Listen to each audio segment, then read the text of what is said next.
그게 캠브릭 차요. 네, 이게 당신의 캠브릭 차예요. 그녀가 남편에게 말했다.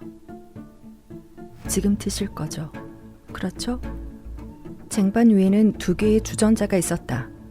하나는 차가운 우유가 반쯤 담긴 크리스탈 주전자였고, 다른 하나는 뜨거운 물이 가득 든 흰색 도자기 주전자였다. 스트레인지 웨이스 부인은 이 2 액체를 같은 비율로 섞어 만든 음료를 남편에게 건네주었고, 먼저 그가 침대에서 일어날 수 있도록 도와주었다.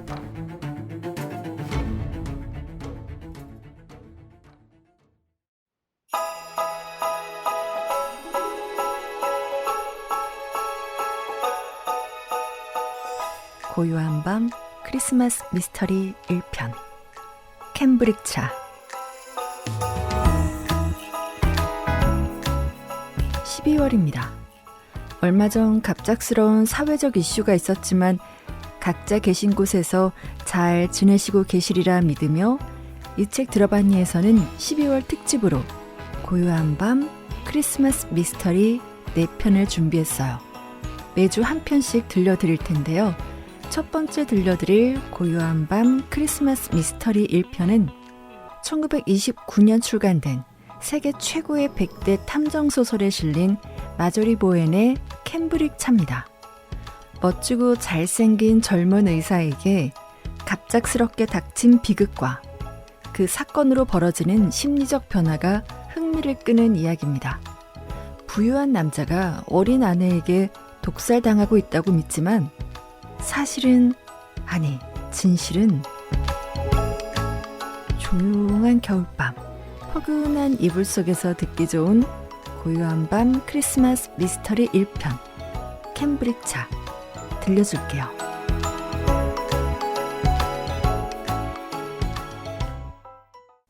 이 책 들어봤니?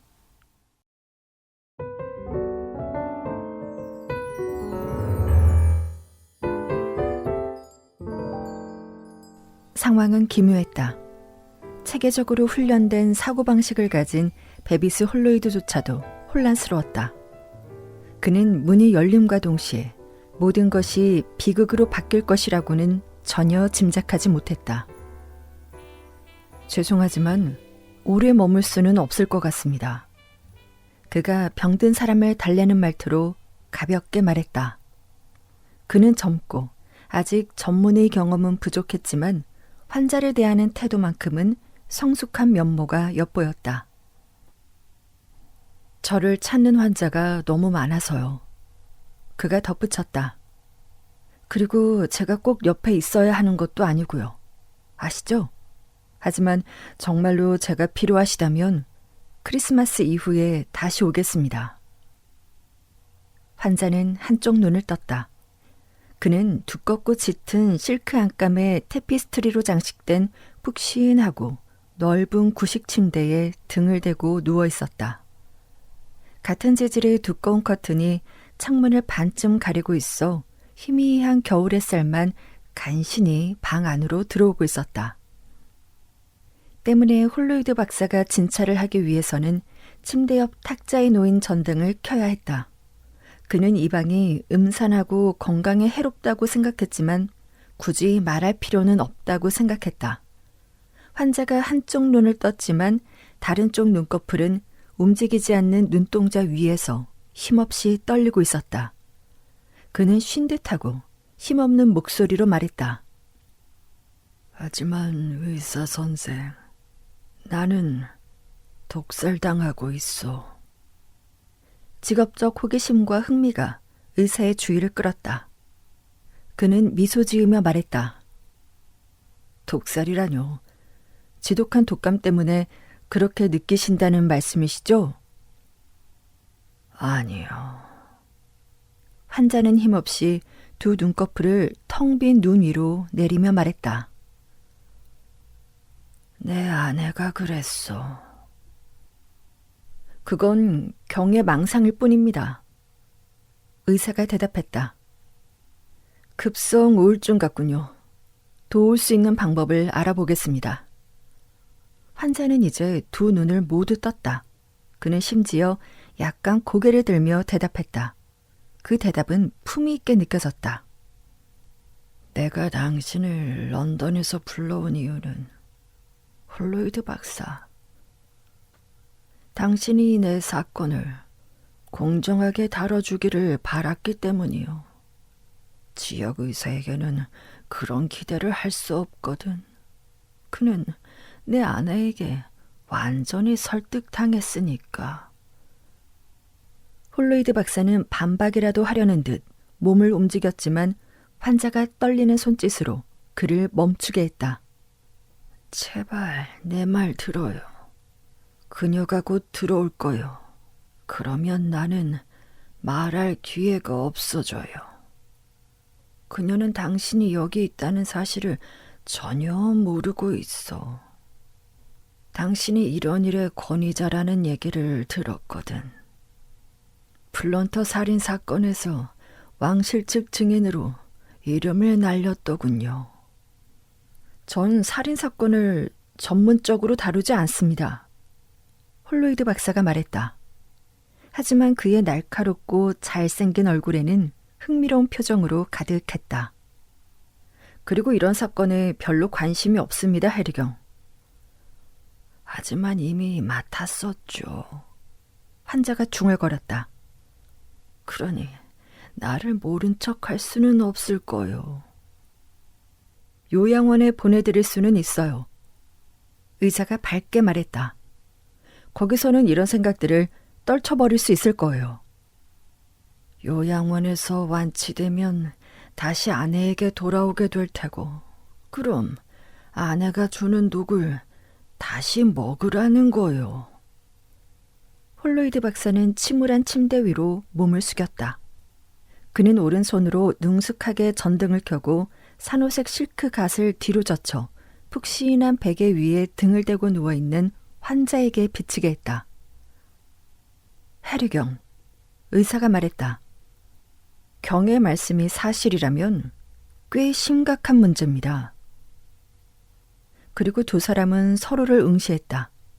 환자는 의사를 날카롭게 살펴보았고 의사 역시 환자를 날카로운 눈빛으로 살펴보았다.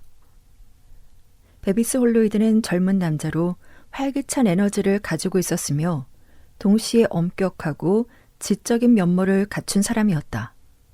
그래서 그의 내면적 매력은 외모와는 또 다른 매력을 발산하며 그를 더욱 특별하고 돋보이게 했다. 결단력, 품위, 그리고 남성적인 부드러움이 그의 태도에서 드러났는데 이는 여성적인 부드러움과는 다른 고요하고 강인한 느낌이었다. 특히 번뜩이는 유머 감각과 예리한 판단력은 그를 더욱 돋보이게 했다. 반면 환자는 중년을 훌쩍 넘긴 남자로 그의 몸은 비만으로 탄력 없이 축 처져 있었으며 큰 얼굴은 나이와 건강 상태로 인해 피부는 처지고 생기 없었다. 그의 얼굴은 창백했으며 푸르스름한 반점으로 뒤덮여 있었고 듬성듬성한 회색 머리카락 사이로 드러난 붉은 반점은 불쾌한 인상을 주었다. 한참 명성을 얻고 있는 젊은 의사를 급히 호출해 스트레인지 웨이스 매너 저택으로 부를 수 있을 만큼 지위와 영향력이 있는 사람이었다. 그는 훌륭하고 명망 있는 가문의 사람이었으며 학자로서 명성을 얻었고 한때 정치인이었으나 작가로도 활동하며 정치 이상의 영향력을 떨쳤던 사람이었다. 홀로이드 박사는 그를 평판으로만 막연히 기억하고 있었지만 그는 모든 면에서 존경받을 만한 인물이었다. 그런 그가 박사를 올려다보고 눈을 깜빡이며 흐느꼈다. 내 아내가 나를 독살하고 있어. 홀로이드 박사는 몸을 뒤로 젖히며 전등을 껐다. 왜 그렇게 생각하시죠? 박사가 날카롭게 물었다. 그걸 말하려면... 병든 남자의 힘겨운 목소리가 이어졌다. 내 이야기를 해야 하오. 좋습니다. 제가 이 일을 맡길 원하신다면 그래서 당신을 부른 거요, 박사. 그렇다면 어떻게 독살당하고 있다고 생각하십니까? 물론 비소요. 아, 그럼 어떻게 투여된다고 생각하시죠? 다시 환자는 한쪽 눈만 뜨고 그를 올려다보았다. 다른 쪽 눈은 너무 힘들어 뜰 수 없는 듯 했다. 캠브릭 차요. 그가 대답했다. 그리고 홀로이드 박사는 되뇌었다. 캠브릭 차. 놀랍고 흥미롭다는 듯 박사가 외쳤다. 캠브릭 차는 플린터 살인 사건에서 비소를 사용하는 수단으로 사용되어 유명해졌다. 바로 베비스 홀로이드가 캠브릭 차에 함유된 비소를 발견하고 이 음료가 살인 수단임을 지목했었다. 아마 아내는 플런터 사건을 보고 방법을 떠올린 것 같소. 해리경이 말했다. 제발 그러지 마세요. 홀로이드 박사가 말했다. 그 끔찍한 살인자는 여성이었다. 박사는 여성의 재판을 받고 사형 선고를 받는 모습을 다시는 지켜보고 싶지 않았다. 내 아내, 스트레인지 웨이스 부인은 병든 남자가 계속해서 말했다. 나보다 훨씬 젊소. 내가 그녀를 설득해 결혼했지만 당시 그녀는 자기 또래의 한 남자에게 끌렸소. 하지만 그는 형편이 좋지 않았고 그녀는 야망이 있었지. 그는 잠시 말을 멈추고 떨리는 입술을 비단 손수건으로 닦은 뒤 희미하게 덧붙였다. 최근 우리 결혼 생활은 아주 불행했소.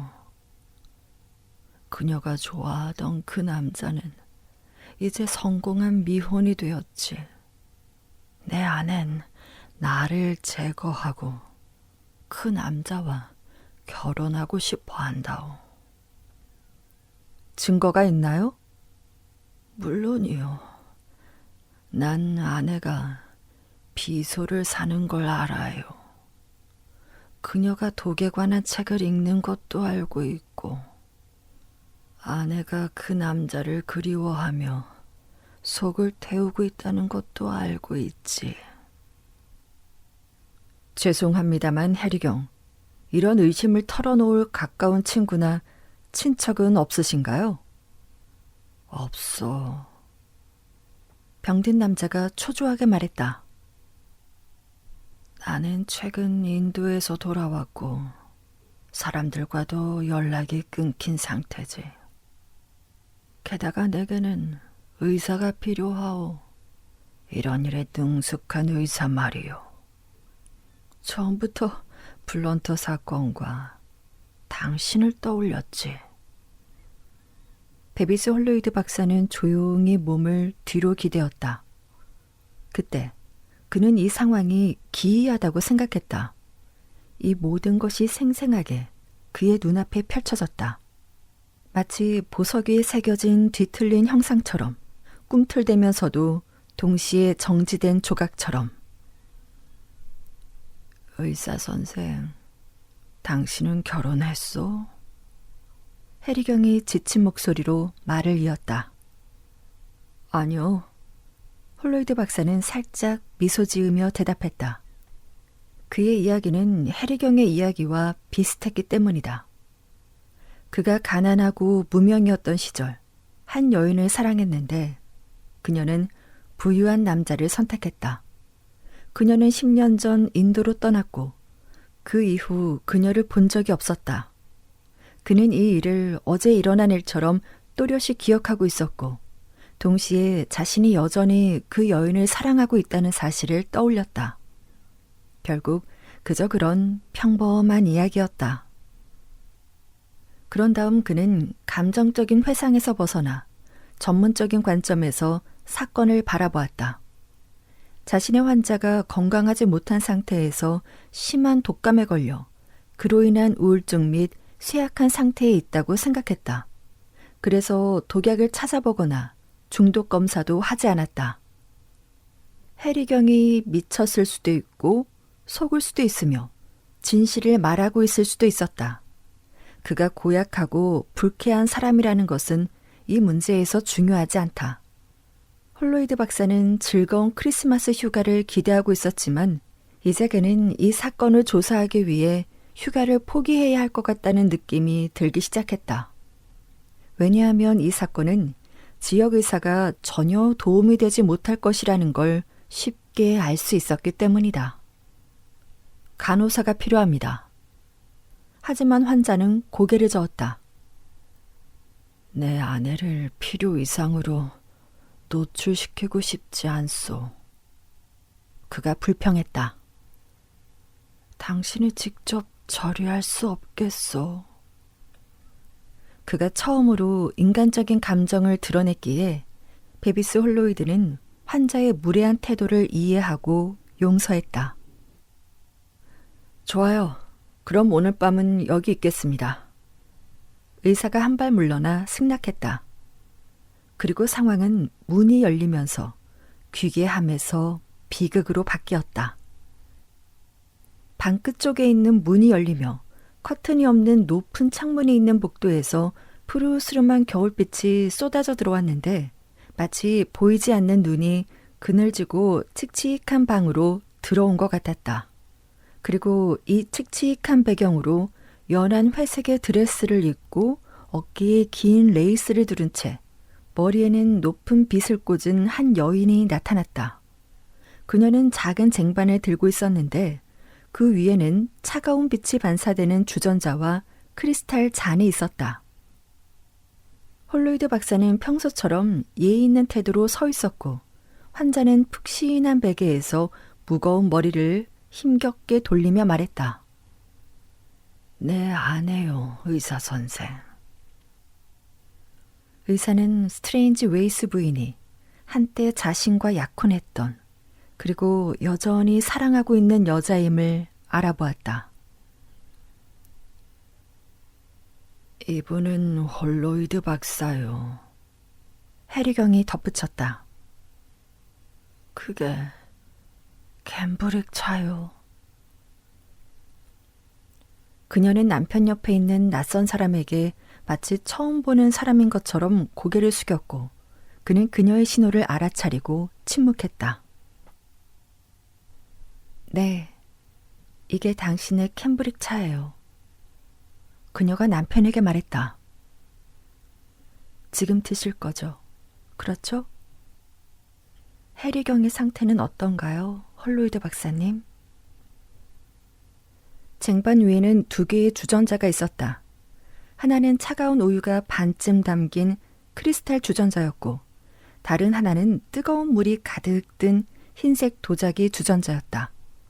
스트레인지 웨이스 부인은 이 2 액체를 같은 비율로 섞어 만든 음료를 남편에게 건네주었고 먼저 그가 침대에서 일어날 수 있도록 도와주었다. 해리경께서 독감이 심하게 걸리신 것 같습니다. 의사가 기계적으로 대답했다. 경은 제가 여기 머물기를 원하셔서 어쨌든 아침까지는 있겠다고 약속드렸습니다. 정말 다행이고 안심이 되네요. 스트레인지 웨이스 부인이 진지하게 말했다. 제 남편은 꽤 오랫동안 건강이 좋지 않았고 독감치고는 너무 심각해 보이니까요. 환자는 힘없이 캠브릭 차를 홀짝이며 의사를 향해 묘한 미소를 지었다. 보시다시피 심각하다고 하지 않소, 의사 선생. 그가 중얼거렸다. 머물러 주셔서 감사해요. 스트레인지 웨이스 부인이 차분하게 말을 이었다. 제가 방을 준비하겠습니다. 최대한 편하게 지내실 수 있도록 할게요. 그녀는 처음 들어왔을 때처럼 떠났다. 차가운 빗속으로 물러나는 그림자처럼. 환자는 마치 건배하듯 자신의 잔을 들어올렸다. 보시오. 캠브릭 차요. 그리고 베비스 홀로이드는 생각에 잠겼다. 그녀는 나를 알아보지 못한 걸까? 해리경은 한때 우리가 어떤 사이인지 알고 있는 걸까? 어떻게 그녀가 이 남자와 결혼하게 된 걸까? 그녀의 남편의 이름은 커스티스였다. 이 상황이 너무나 충격적이고 혼란스러워 침착한 홀로이드는 평정심이 흔들렸다. 그는 창가로 가서 창밖을 내다보았다. 새하얀 공원 위로 가벼운 눈이 천천히 내리고 있었다. 얼어붙은 잔디 위와 회색 숲에 내리는 눈은 쓸쓸하고 침울한 분위기를 자아내고 있었고 숲은 점점 희미해지며 눈 안개 속으로 사라지고 있었다. 해리 스트레인지 웨이스의 가냘픈 목소리가 그를 침대로 돌아오게 했다. 이걸 한번 봐주시겠소, 의사 선생. 그는 반쯤 섞인 우유와 물이 섞인 잔을 내밀었다. 여기서는 검사할 방법이 없습니다. 홀로이드 박사는 난처한 표정으로 말했다. 몇 가지 도구를 가져오긴 했지만 검사할 만한 도구는 없어요. 여기서 할리가까지는 그리 멀지 않소. 해리경이 말했다. 내 차로 필요한 모든 것을 오늘 오후까지 가져올 수 있지. 아니면 직접 가보시겠소? 네, 그러죠. 베비스 홀로이드가 단호하게 대답했다. 제가 직접 가는 게 낫겠습니다. 그는 총명함으로 문제를 빠르게 정리하고 있었고 즉시 이 사건을 자신이 맡는 것이 그녀를 위해 더 낫다는 판단을 내렸다. 해리경이 어떤 끔찍하고 기괴한 환각을 겪고 있다고 확신하지만 스트레인지 웨이스 부인을 위해 이 문제를 자신이 해결하는 것이 좋을 것 같았다. 그는 병실에 있던 약병 중 하나를 재빨리 찾아 씻은 뒤 그 안에 우유와 물을 가득 채우고 나머지는 버렸다. 왜 마셨습니까? 그가 날카롭게 물었다. 내가 눈치챈 걸 그녀가 알게 하고 싶지 않소. 해리경이 속삭였다. 의사 선생, 내가 그녀의 연애 편지를 많이 가지고 있다는 걸 아시오? 그 편지는... 홀라이드 박사가 말을 끊었다. 스트레인지 웨이스 부인 몰래 이런 얘기를 들을 수는 없습니다. 그는 재빨리 말했다. 그건 당신과 그녀 사이의 문제죠. 제 일은 당신을 낫게 하는 겁니다. 그러니 그 일에 최선을 다하겠습니다. 홀로이드는 늘어진 턱과 처진 뺨, 탄력 없이 푸석한 살덩어리에 묻혀 움푹 파인 흐리멍텅한 눈, 헝클어진 머리카락의 이 남자가 불쾌하고 혐오스럽게 느껴졌다. 아마도 이 남자에게 묶여 그와 함께 살며 그에게 가로막히고 좌절당했다면 그녀는... 홀로이드 박사는 속으로 몸서리치며 더 이상 생각하지 않기로 했다. 그가 오래전 신성한 불꽃이 꺼져 차갑고 공허하며 암울해 보이는 집을 나서려 할 때 스트레인지 웨이스 부인을 만났다. 그녀는 겨울 아침에 어둡고 차가운 넓은 현관홀 난로가 옆에 서 있었는데 난로가의 불빛은 높은 천장의 석가래에 들이운 그림자까지 닿지도 못했다. 이제 그는 그녀가 원하든 원하지 않든 그녀를 외면하지 않을 것이었다. 그는 그녀 앞에 멈춰서서 난로가의 희미한 불빛마저 가로막았다. 몰리, 그는 부드럽게 말했다. 난 이해가 잘 안 돼. 당신은 커스티스라는 남자와 결혼했잖아. 맞아요. 하지만 해리는 이 저택을 상속받으면서 이름을 바꿔야 했어요. 우린 인도에서 돌아온 지 3년이 되었지만 여기서 조용히 살아서 아마 아무도 우리에 대해 들어본 적이 없을 거예요.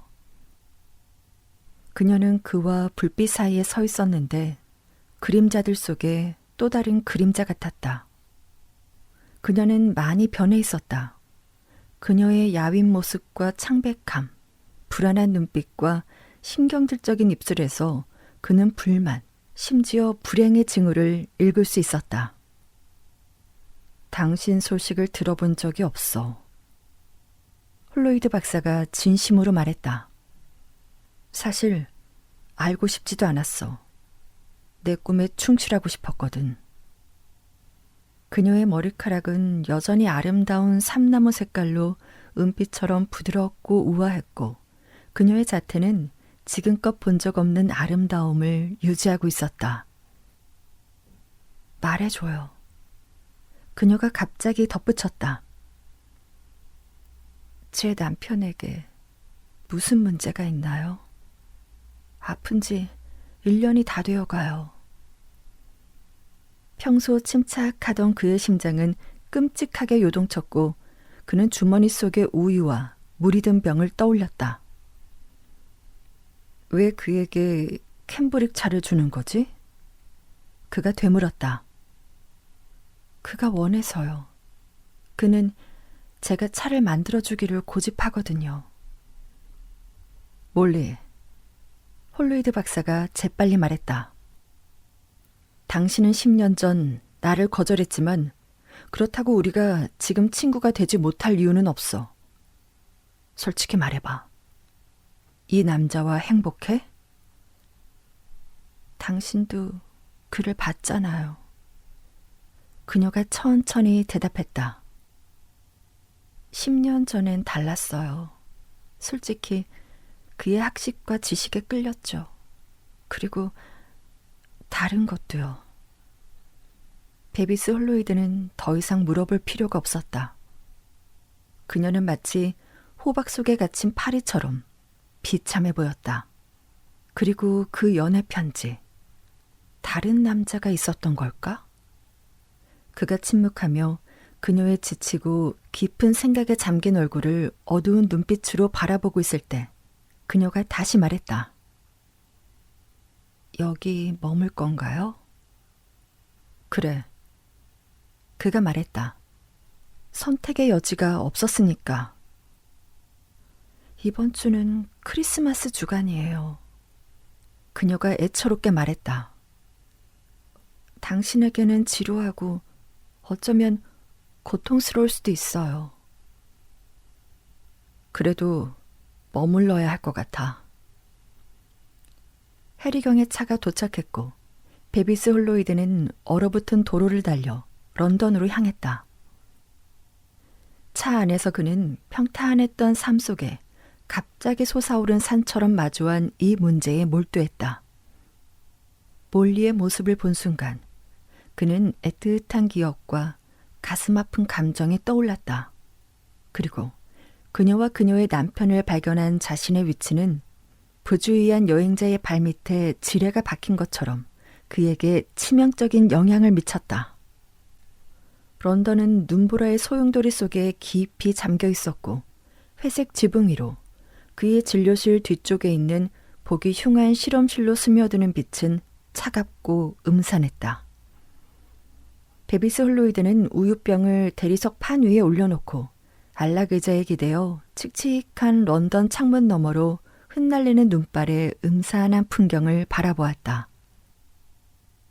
그는 지난 봄, 오래전에 시들어버린 제비꽃들, 먼지가 되어버린 장미들, 황금빛 비단처럼 말려 사라져버린 시간들, 그리고 그가 몰리를 사랑했고 몰리도 그를 사랑했던 것처럼 보였던 오래전 날들을 떠올렸다. 그러다 그는 큰 침대에 누워있던 그 남자가 했던 말을 떠올렸다. 내 아내가 나를 독살하고 있어. 그날 오후 늦게 홀로이드 박사는 여행 가방과 의료 가방을 들고 경해차를 타고 스트레인지 웨이스 매너 저택으로 돌아왔다. 캠브릭 차가 든 병은 친구이자 유명한 분석가에게 보내졌다. 홀로이드 박사는 이 일을 직접 할 수 없다고 느꼈다. 그는 친구인 고독한 노인이 크리스마스 전까지 분석을 마치겠다고 약속한 것이 매우 다행이라고 느꼈다. 스트레인지 웨이스 매너 저택은 서식스의 습지로 뻗어나가는 외딴 지역에 공공도로에서 멀리 떨어진 고립된 곳에 있었다. 홀로이드가 그곳에 도착했을 때는 눈보라가 몰아치고 있었고 저택의 흐릿한 윤곽은 비현실적인 분위기를 더했다. 이런 분위기는 베비스 홀로이드가 책에서 여러 번 읽었을 뿐 직접 경험하는 것은 처음이었다. 그는 자신이 악몽 속에 있는 것 같은 기분이 들었다. 주변 눈이 풍경을 바꾸듯이 몰리와의 갑작스러운 재회는 베비스 홀로이드의 삶을 완전히 바꾸어 놓았다. 그는 자신의 삶과 마음에서 그녀를 단호히 지워버렸고 그녀의 소식을 듣고자 시도조차 하지 않았으며 그녀가 인도에서 보낸 결혼 소식 편지와 함께 그녀에 대한 모든 감정을 끊어버렸다. 그런데 10년이 지난 지금 그녀는 남편을 살인하려는 끔찍한 여자로 홀로이드 앞에 나타났다. 병든 남자가 한 옛 연인에 대한 말은 그를 혼란스럽게 했다. 그가 언급한 사람이 자신을 가리키는 걸까? 하지만 그 연애 편지는 다른 남자에게서 온 것이 분명했다. 그는 몰리가 결혼한 이후, 그러니까 10년 동안 그녀와 편지를 주고받은 적이 없었기 때문이다. 그는 가난하고 힘들었던 의사를 버린 몰리에게 한 번도 원망의 감정을 느낀 적이 없었고 그녀가 보수적이고 소심한 성격을 가지고 있지만 그녀의 고결함과 도덕적인 성품을 믿어왔다. 하지만 사실은 그녀가 그를 배신했다는 것이었고 그 배신은 그들의 관계에 작은 균열을 만들었고 결국 그 균열이 파국으로 치달은 것일지도 모른다. 그는 씁쓸하고 우울한 마음으로 음침하고 오래된 저택으로 들어섰다. 그가 기대했던 유쾌하고 평범한 크리스마스, 맛있는 음식과 춤, 그리고 친구들과 함께하는 행복한 분위기와는 완전히 달랐다. 그가 친구들에게 전화를 걸어 함께 크리스마스를 보낼 수 없다며 사과했을 때 그의 후회는 진심이었다. 그리고 친구들이 운이 없네 라고 다정하게 말했을 때 그의 마음속에는 뼈아픈 울림이 있었다. 정말 운이 없었다. 정말로. 그녀는 그를 기다리고 있었다. 그녀 옆에는 창백한 얼굴의 젊은 남자가 어둡고 무거운 그림들로 둘러싸인 홀에서 가시 돋친 딱딱한 호랑가시 나무로 홀을 장식하고 있었다. 젊은 남자는 우울한 표정으로 자신을 비서라고 소개했다. 해리경께서는 모든 것이 평소처럼 유지되기를 원하셨지만 솔직히 말씀드리자면 상태가 매우 위중하십니다. 홀로이드 박사가 자리를 비운 동안 해리경은 또 한 번 심각한 발작을 일으켰고 젊은 남자는 곧바로 위층으로 올라가 깊이 잠든 해리경과 지역 의사를 마주했다. 마을 의사와 홀로이드 박사는 해리경의 상태에 대해 논의했지만 아무 소용없었다. 홀로이드는 해리경의 간호사 역할을 하는 가정부에게 환자를 맡기고 걱정스럽고 초조한 마음으로 홀로 돌아왔다. 그곳에는 스트레인지 웨이스 부인이 커다란 난로 앞에 홀로 앉아 있었다. 그녀는 그에게 갓 우려낸 차 한 잔을 내밀었다. 왜 왔어요? 그녀는 깊은 생각에서 깨어난 듯 물었다. 왜냐고? 당신 남편이 나를 불렀기 때문이지. 그는 당신이 오겠다고 했다던데요. 집안 모든 사람에게 그렇게 말했어요. 난 오늘 처음 해리경을 봤을 뿐이야. 당신은 내 소식 들었죠. 그래서 당신이 나를 돕기 위해 여기 왔다고 생각하는 것 같아요. 그럴 리가. 홀로이드 박사가 단호하게 대답하며 몰리가 거짓말을 하고 있는 건 아닌지, 자신을 집에서 쫓아내기 위해 이런 이야기를 꾸며내는 건 아닌지 의심했다. 내가 여기 있기를 원해? 그가 물었다. 모르겠어요. 그녀는 애매한 대답으로 그의 의심을 확인시켜 주었다. 아마도 그녀에게는 다른 남자가 있어 홀로이드가 방해하지 않길 바라는 것 같았다. 하지만 그는 떠날 수 없었다. 그녀에 대한 연민 때문이라도 떠날 수 없었다. 우리가 한때 서로 알고 지냈다는 걸 남편이 알아? 그가 물었다. 아니요. 그녀가 희미하게 대답했다. 그래서 그가 여러 사람 중에 당신을 부른 것이 정말 이상한 우연처럼 느껴져요. 만약 당신이 아픈 남편과 함께 이곳에 있다는 소식을 듣고 내가 치료하겠다고 나섰다면 그게 더 이상한 일 아닌가? 해리경이 그런 이야기를 퍼뜨리다니 제정신이 아닌 게 분명하군. 그리고 우리가 오랜 친구 사이라는 걸 모른다면 그건 정말 말도 안 되는 소리야. 저도 가끔 해리가 제정신이 아닌 것 같다는 생각이 들어요.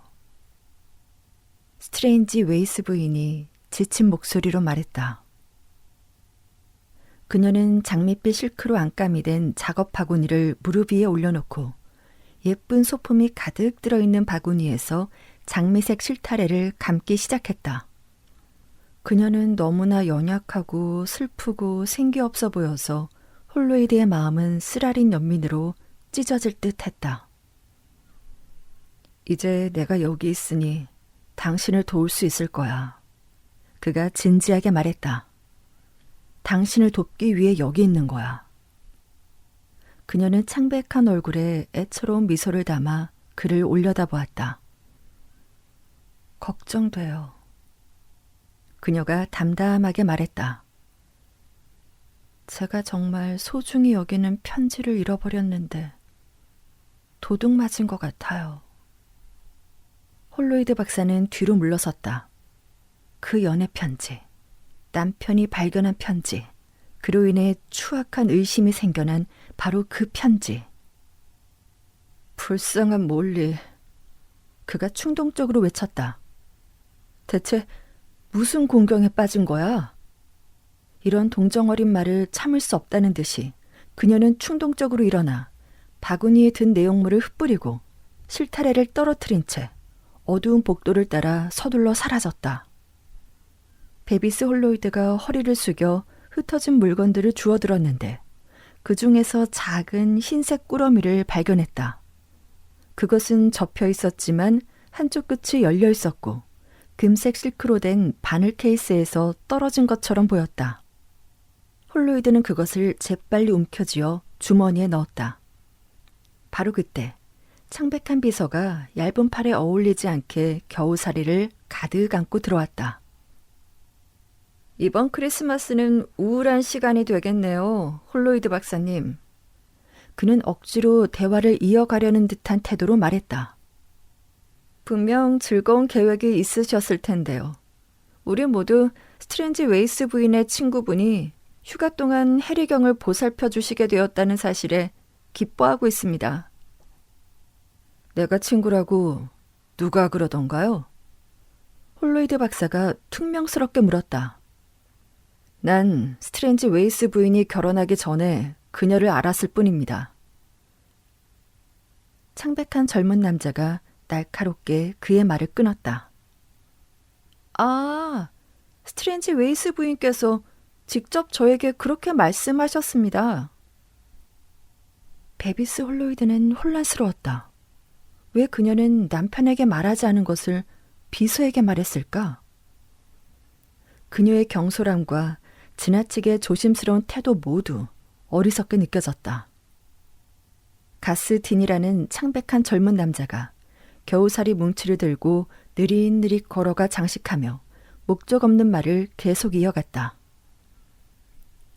이 집은 그다지 활기찬 곳이 아니에요, 홀로이드 박사님.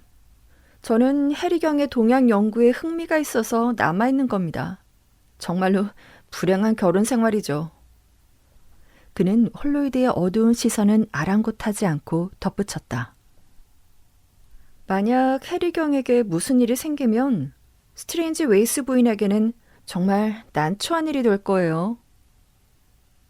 도대체 무슨 뜻입니까? 의사가 화가 나서 물었다.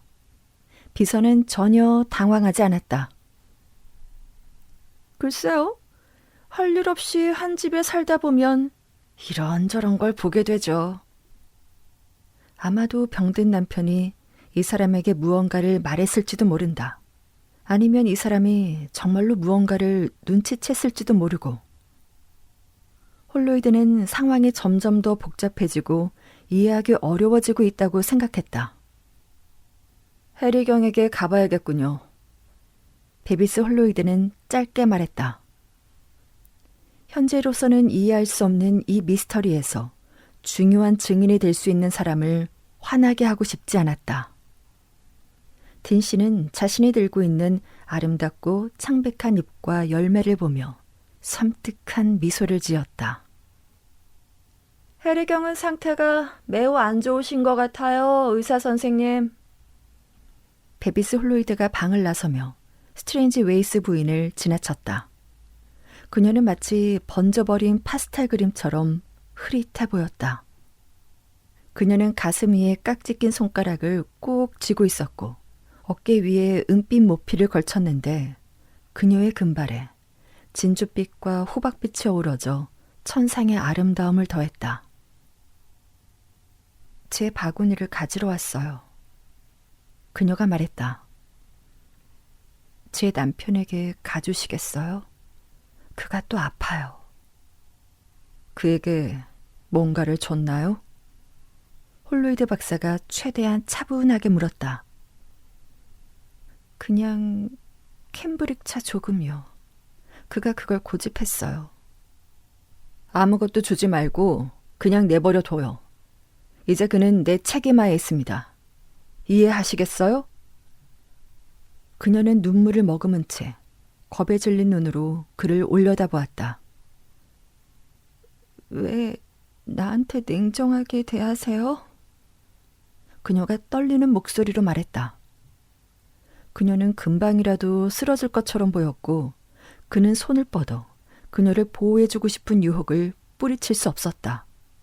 그래서 그녀가 계단으로 이어지는 낮은 문간에 서 있을 때 그녀의 기운 없는 몸을 지탱해 주었다. 내가 당신을 돕기 위해 여기 왔다고 말하지 않았어, 몰리? 그 순간 비서가 그들 뒤에서 겨울 상록수를 한아름 안고 나왔다. 잎사귀들이 너무 많네요. 그가 미소 지으며 말했다. 그 미소는 그가 두 사람의 이야기를 들었다는 것을 암시했다. 베비스 홀로이드는 화가 난 채 위층으로 올라갔다. 그는 보이지 않는 그물이 자신을 점점 더 조여오는 것 같은 기분이 들었다. 거미줄 같던 것이 밧줄로 변해가는 듯한 느낌이었다. 이 큰 저택의 신비롭고 섬뜩한 분위기, 경계하는 듯한 하인들, 아무 것이나 믿으려는 마을 의사, 그리고 오랫동안 사랑해왔던 아름답고 불안한 여인과 악의적이고 두려움을 조성하는 홀로이드가 처음부터 혐오스러워했던 불길한 환자. 이 모든 사람의 암울한 기운이 젊은 남자를 불안하고 우울하게 했으며 공포에 떨게 했다. 몇 시간 동안 그는 이런 상황을 겪고 나니 지금까지 느껴본 적 없을 정도로 신경이 곤두섰는데 그것은 아마도 불쌍한 몰리 때문일 것이다. 사랑스러운 몰리가 이 악몽 같은 상황에 휘말렸기 때문이다. 그리고 밖에서는 크리스마스를 준비하는 종소리가 울려 퍼지고 있었다. 그 소리는 베비스 홀로이드에게 마치 깊은 꿈을 깨우는 현실의 세계의 소리처럼 들렸다. 환자는 침대에 앉아 역겨운 캠브릭 차가 담긴 잔을 어루만지고 있었다. 왜 그런 걸 마시는 거죠? 의사가 화난 목소리로 물었다. 아내는 나를 놔주지 않으면서 억지로 차를 마시게 하지. 해리경이 속삭였다.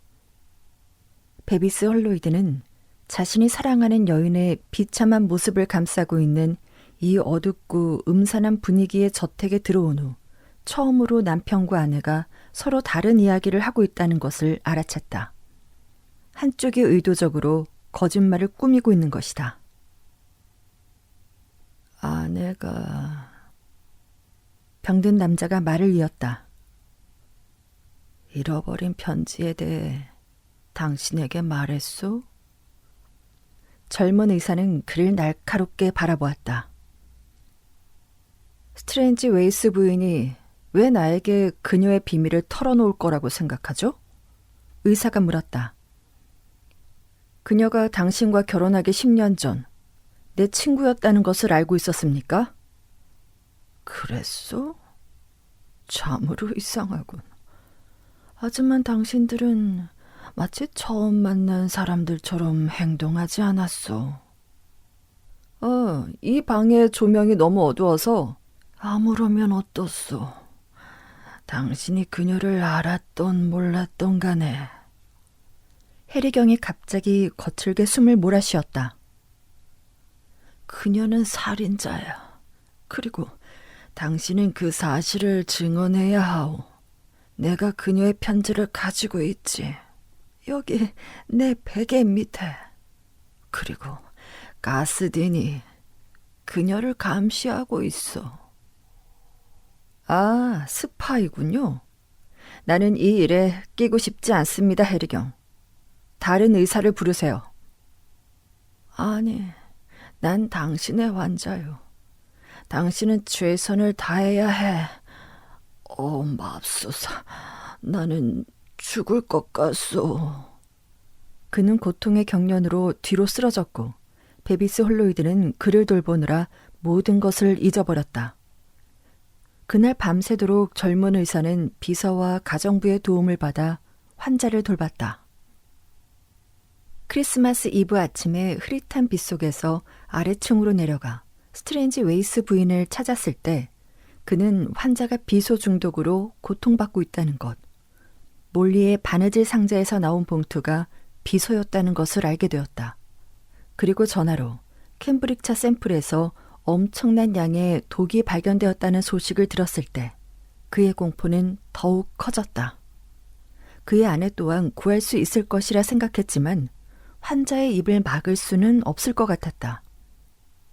해리경의 치명적인 증오는 아내의 살인미수 혐의를 떠벌릴 것이 분명했고 그의 증언을 뒷받침할 딘이라는 사람도 있었다.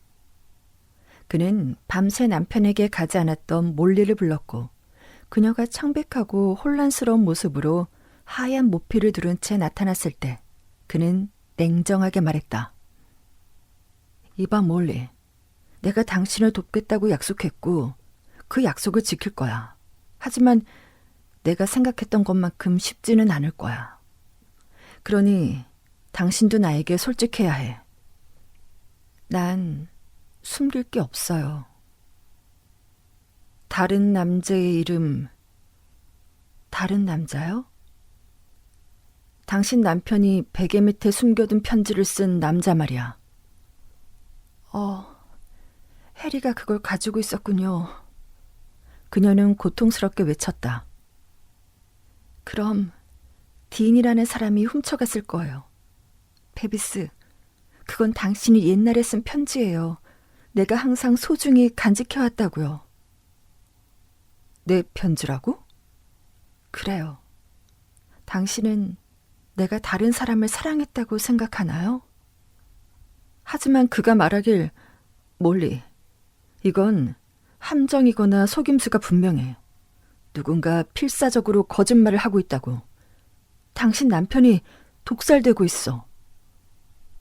독살이요? 그 캠브릭차에 섞인 비소 때문이야. 그는 그 사실을 알고 있어. 그리고 당신을 범인으로 지목하고 있다고. 그녀는 멍하니 그를 쳐다보다가 의자에서 앞으로 고꾸라지며 그의 두꺼운 팔을 움켜쥐었다. 신이시여. 그녀는 공포에 질려 중얼거렸다. 그는 항상 나에게 복수하겠다고 맹세했어요. 그는 내가 그를 사랑하지 않는다는 걸 알고 있었으니까. 하지만 베비스 홀로이드는 움찔하며 그 말을 들으려고도 믿으려고도 하지 않았다. 내가 경고했잖아, 몰리. 그가 말했다. 옛날을 생각해서, 몰리. 그들 뒤에서 가벼운 발소리가 들렸고 비서가 어두운 그림자 속에서 살금살금 나오는 것을 알아챘다. 추운 크리스마스네요. 그가 손을 비비며 말했다. 정말이지 크리스마스에 딱 어울리는 날씨 아닌가요? 우린 거의 눈에 갇힐 지경이에요. 그리고 해리경께서 당신을 보고 싶어 하세요. 홀로이드 박사님. 방금 그 방을 나왔는데. 데비스 홀로이드는 의자에 웅크리고 앉아 절망에 빠진 여인의 모습을 바라보았다. 그는 혼란스러웠고 극도로 긴장했으며 신경이 곤두섰다. 해리경께서는 의사 선생님만 보고 싶어 하세요? 비서가 민망하다는 듯 말했다. 몰리는 베비스 홀로이드를 돌아보았고 그녀의 입술이 2번 움직였지만 말을 할 수는 없었다. 그러다 마침내 그에게 가세요라고 말했다. 의사는 천천히 위층으로 올라갔고 비서가 그의 뒤를 따랐다. 해리경은 이제 등을 대고 누워 침대의 어두운 테피리스 커튼을 응시하고 있었다. 나는 죽어가고 있어. 의사가 몸을 숙이자 그가 선언했다. 말도 안 돼요. 제가 당신을 죽게 놔두지 않을 겁니다. 선생도 어쩔 수 없을 거요. 내가 당신을 여기 데려온 이유는 내가 죽어가는 걸 보게 하기 위해서야. 무슨 뜻이죠? 당신들에게 줄 깜짝 선물이 있거든. 크리스마스 선물 말이요. 이 편지들 내 안에에 누구의 이름이 적혀 있을 것 같소? 제정신이 아니군요, 해리경. 전혀 그렇지 않소. 이리 가까이 오게 된. 이 편지에 적힌 이름은 베비스 홀로이드야. 그렇다면 그 편지는 10년 된 편지겠군요. 당신의 아내가 당신을 만나기 전에 쓴 편지니까요. 병든 남자는 악의적인 웃음을 지었다. 그럴 수도 있지. 하지만 편지에는 날짜가 없고 봉투는 모두 훼손됐소. 그리고 나는 죽어가는 사람으로서 이 편지가 최근에 쓰인 것이라고 맹세하겠소. 비열하게 살해당한 사람으로서 말이요. 당신은 지금 정신이 혼미해졌어요. 베비스 홀로이드가 조용히 말했다. 더 이상 당신 말은 듣지 않겠습니다. 내 말을 들어야 할 거요. 내가 당신을 데려온 이유가 바로 내 말을 듣게 하려는 거니까. 내가 당신을 잡았소. 여기 내 유언장이 있지. 딘이 그걸 가지고 있어. 그 유언장에는 당신들 2사람을 고발한 내용이 쓰여 있지. 그리고 여기에 당신의 편지가 있어. 모든 사람이 그녀가 당신에게 이 사건을 지시했다고 알고 있고 내가 비소 중독으로 죽었다는 것도 곧 알게 될 거요. 의사는 그가 계속 말하도록 내버려 두었다. 사실 그의 악의적인 에너지가 뿜어내는 포악함을 막는 것은 어려웠다. 그의 음모는 교묘했다. 질투심 많은 은둔자가 구하는 발명품 같았다. 그는 아내를 증오했고 그녀가 결코 사랑을 멈추지 않았던 남자를 증오했다. 베비스 홀로이드는 자신을 둘러싼 그물망이 매우 교묘하게 짜여있는 것을 알 수 있었다. 하지만 이 미스터리의 핵심은 여전히 풀리지 않은 채 남아있었다. 누가 비소를 투여하고 있었을까? 젊은 남자는 어두운 침대 너머로 비서의 어두운 모습을 바라보았다. 이 비극 속에서 당신의 역할은 뭡니까, 딘 씨? 그가 단호하게 물었다. 나는 해리경의 친구입니다. 딘은 담담하게 대답했다. 그리고 언제든 스트레인지 웨이스 부인을 고발할 증인을 데려올 겁니다. 나는 그녀를 말리려고 노력했어요. 잠깐, 의사가 외쳤다. 당신은 스트레인지 웨이스 부인이 남편을 독살하고 있고 내가 그녀의 공범이라고 생각하는 겁니까? 한동안 쓴웃음을 지으며 두 사람을 번갈아 바라보던 병든 남자가 쉰 목소리로 속삭였다. 그렇게 생각하지, 딘. 적절한 때가 되면 내 생각을 말아줘. 비서가 고집스럽게 말했다. 당신은 이 일의 가담한 대가를 충분히 받고 있군. 내 유언장에 그의 공로를 기록해뒀어. 해리경은 냉소적으로 웃으며 말했다. 홀로이드 박사, 내가 죽거나 독살당하면 그때 서로의 입장 차이를 조정하면 될 거요. 꽤 흥미로운 스캔들이 될 테지. 당신과 내 아내가 이 집에 함께 있었고 그 편지, 그리고 갬브릭 차까지. 그는 잔인한 표정을 지었지만 감정을 억누르고 평소에 점잖은 태도로 말하려 애썼다. 우리 모두 아주 행복한 크리스마스를 보내게 될 거라는 점은 인정해야지, 박사. 데비스 홀로이드는 침대 반대편에 서 있는 비서를 바라보았다. 그는 움츠러든 듯 보였지만 동시에 언제든 덤벼들 준비가 된 사람의 자세였다. 홀로이드 박사는 그가 살인자일지 궁금했다. 그는 시간을 벌기 위해 조용히 물었다. 한 번도 본 적 없는 사람을 망치려고 이런 계획을 꾸몄습니까? 난 늘 당신을 증오했어. 병든 남자가 희미하게 대답했다. 멀리는 당신을 잊지 못했거든. 그러니 내가 당신을 잊을 리가 있나. 그러다 그녀가 소중히 간직하던 그 편지를 발견했지. 당신은 정말로 사악한 사람이군요. 의사가 차갑게 말했다. 하지만 모든 것이 소용없을 겁니다. 난 당신이 죽도록 내버려 두지 않을 테니까요. 당신도 어쩔 수 없을 거요. 환자가 대답했다. 난 죽어가고 있고 크리스마스에 죽을 거요. 그는 고개를 돌려 비서를 향해 말했다. 내 아내를 오라고 해. 안 돼요. 홀로이드 박사가 강하게 끼어들었다. 그녀는 다시는 당신 곁에 오지 않을 겁니다. 해리 스트레인지 웨이스 경은 박사의 말을 무시했다. 그녀를 오라고 해. 그가 반복했다.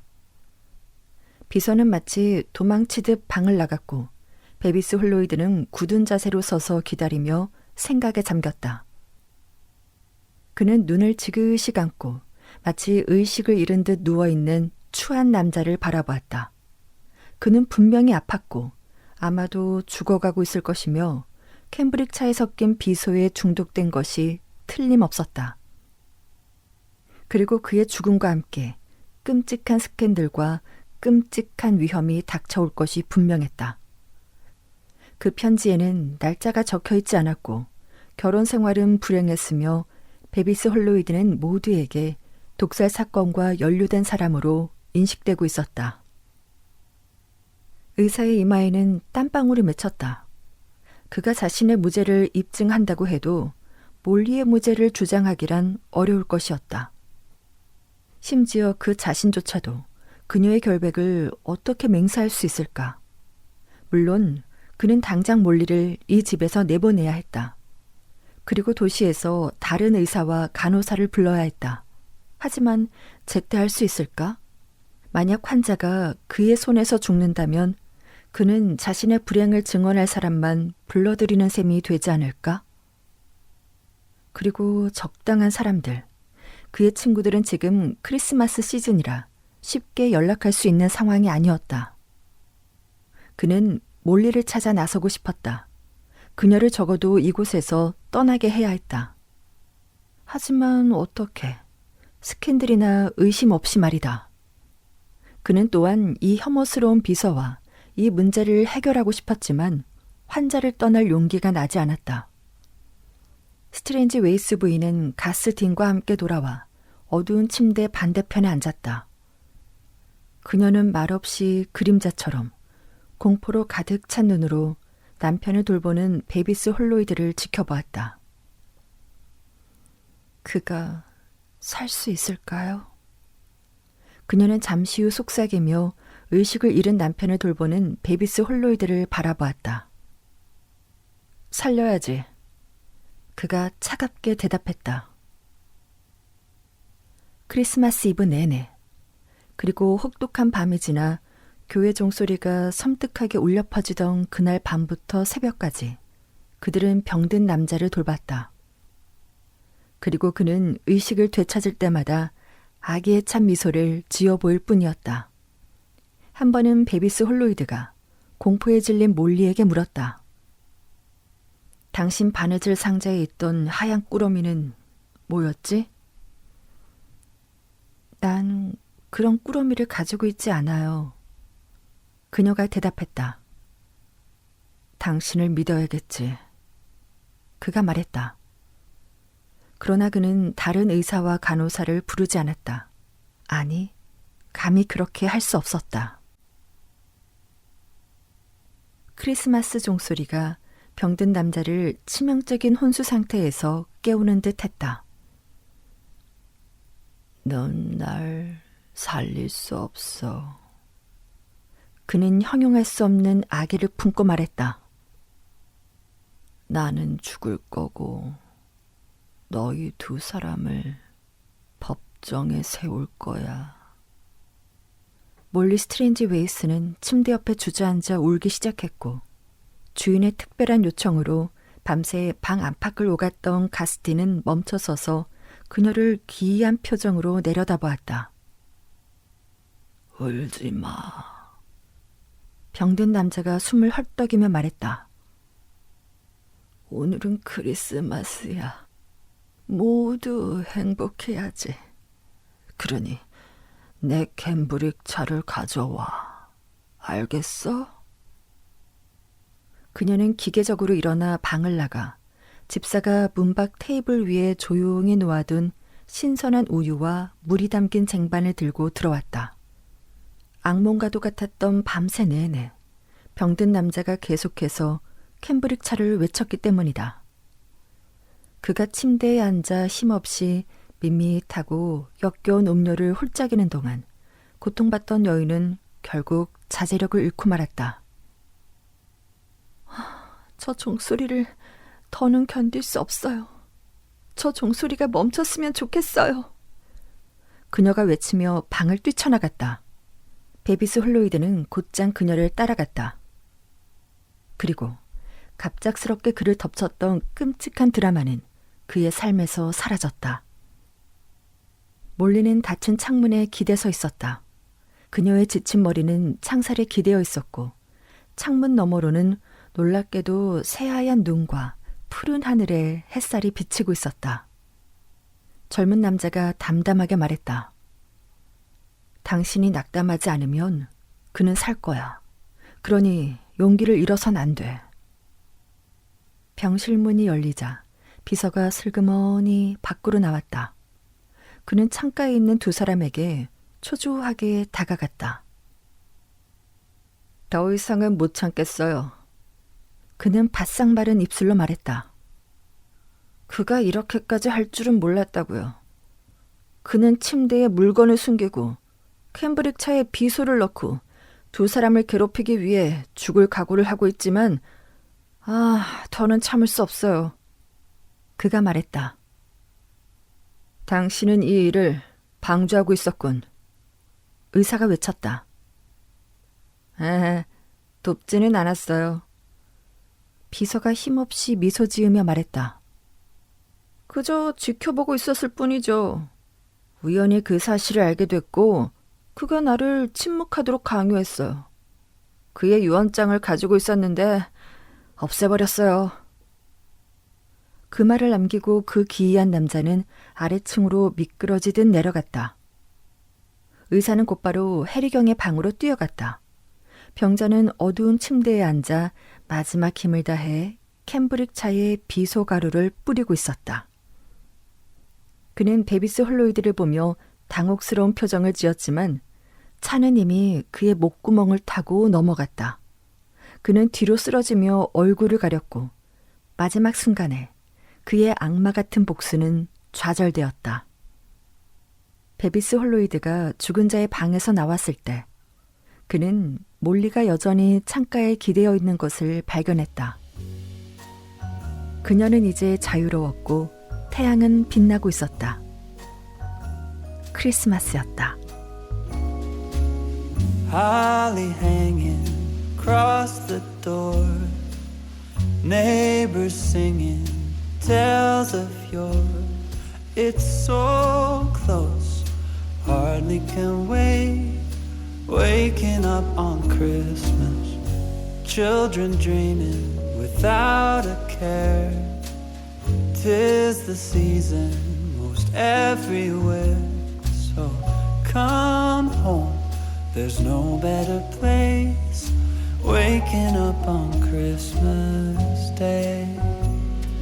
Tinsel wrapped around the tree, snowflakes dancing in the street, presents tied up with a string for you and me. So grab your stocking above the fire, bells are rocking to the choir. No, nothing else is the same. Waking up on Christmas Day.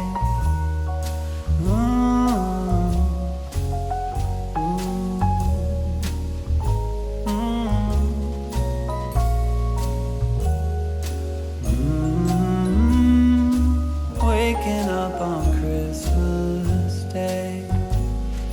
Tinsel wrapped around the tree, snowflakes dancing in the street, presents tied up with a string for you and me.